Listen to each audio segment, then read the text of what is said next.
bahwa kita akan siap menjadi tuan rumah. You can still go, even when there's no hope, you can still go. I never answer to no. Vietnam ketar-ketir lihat Indonesia jadi tuan rumah Piala Asia. Media Vietnam ketar-ketir setelah Indonesia berniat untuk menjadi tuan rumah Piala Asia 2023 mendatang. Keinginan Indonesia jadi tuan rumah Piala Asia 2023 mendapat restu dari pemerintah. Hal itu diungkapkan oleh Menpora Zainuddin Amali pada Selasa 26 Juni. Indonesia memiliki kesempatan untuk menjadi tuan rumah setelah lolos ke putaran final Piala Asia 2023 setelah menjadi runner-up terbaik di kualifikasi di Kuwait. Hasrat Indonesia menggelar Piala Asia 2023 membuat media Vietnam Bongda 24 Hours ketakutan. Dengan Indonesia menjadi tuan rumah, perjuangan timnas Vietnam di Piala Asia tahun depan bisa semakin berat. Dalam laporan itu disebutkan Indonesia akan menempati pot 1 dalam undian atau drawing jika menjadi tuan rumah. Apabila Indonesia di pot 1 saat drawing, Vietnam yang berdasarkan koefisien di posisi terakhir pot 2 juga akan turun ke pot 3. Karena Qatar yang berposisi terakhir di pot 1 turun ke pot 2. Lewat perubahan tersebut, Vietnam akan menghadapi lawan-lawan yang di atas kertas lebih berat di babak grup, yaitu berpeluang segrup dengan salah satu dari Iran, Jepang, Korea, Australia, dan Arab Saudi sebagai tim dari pot 1, dan juga salah satu dari Qatar, Cina, Uni Emirat Arab, Irak, Suriah, dan Oman dari pot 2. Meski demikian, kans Vietnam satu grup dengan Indonesia juga tetap terbuka pada drawing Piala Asia 2023. Sebelumnya, Menpora Zainuddin Amali mengatakan Indonesia berminat menjadi tuan rumah karena berdekatan dengan pagelaran Piala Dunia U20 2023. Selain itu, Presiden Joko Widodo juga merestui Indonesia jadi tuan rumah lantaran memiliki kans besar untuk menggelar event internasional. Indonesia terhindar 6 negara kuat di Piala Asia 2023.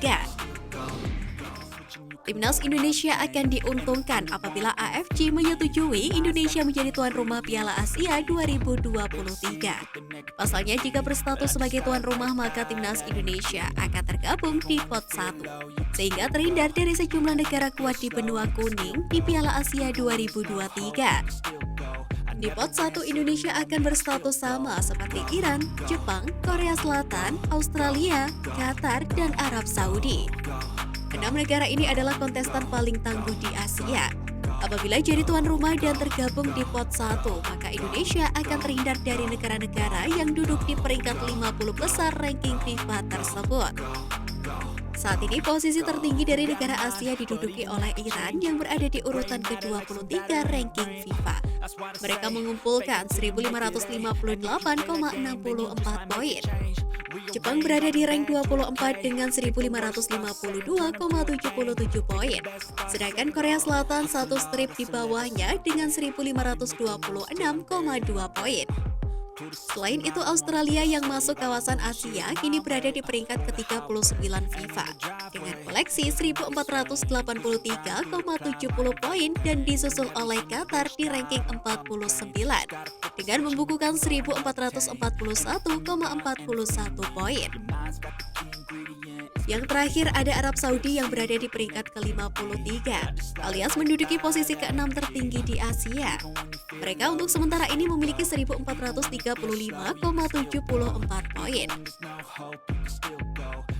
Dengan demikian, terhindar dari negara-negara ini menjadi keuntungan yang sangat luar biasa bagi Indonesia, sebab mereka adalah kekuatan besar di kawasan Asia.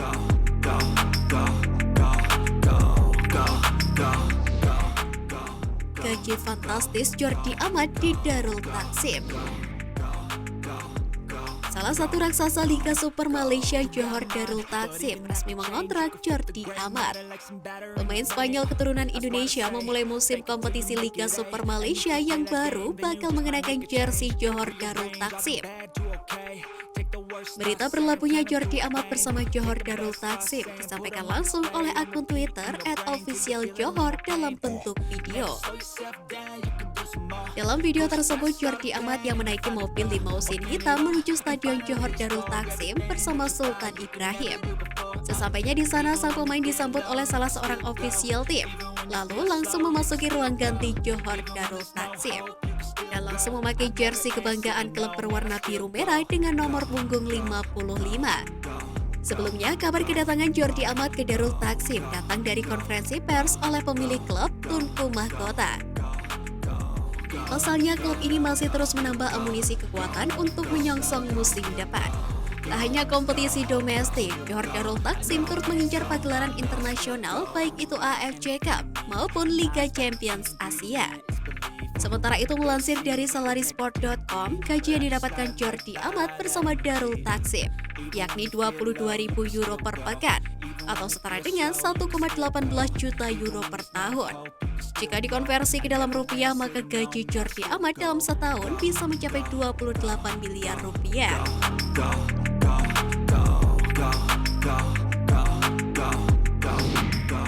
Sintayong pulangkan trio Belanda.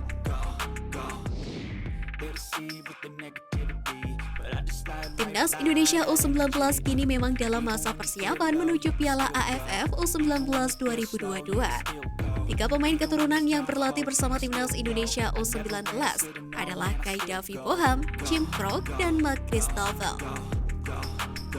Sempat juga bergabung bersama Timnas Indonesia U19, tepat setelah mengikuti Toulon turnamen di Prancis. Selama di Jakarta, ketiga pemain itu juga sempat mengikuti 2 sesi uji coba bersama Timnas Indonesia U19, yakni saat melawan Persija Jakarta dan Bayangkara FC. Terbaru, Kai Davi Boham, Jim Krok, dan Mark Christoffel ini harus dipulangkan oleh Sintayong ke klubnya masing-masing. Kai Boham adalah andalan bek Almere City U21 di Belanda, sementara Jim Krok penyerang yang membela VTC U18. Adapun Mark Christoffel bermain sebagai bek sayap di Willem II U18.